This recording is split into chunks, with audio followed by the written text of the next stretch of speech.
第47章亵渎。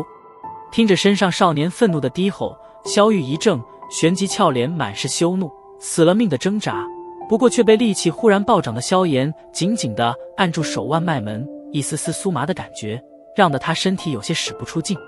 再次挣扎片刻无果之后，萧玉也只得停下无用的举动，眼眸怒视着萧炎，丰满的胸脯微微起伏，羞骂道：小混蛋，滚开！萧炎咧了咧嘴，脸庞上的淤青带来一波波的疼痛，吸了几口凉气，低头冷笑道：放了你，那少爷白挨打了。少爷说了要强奸你。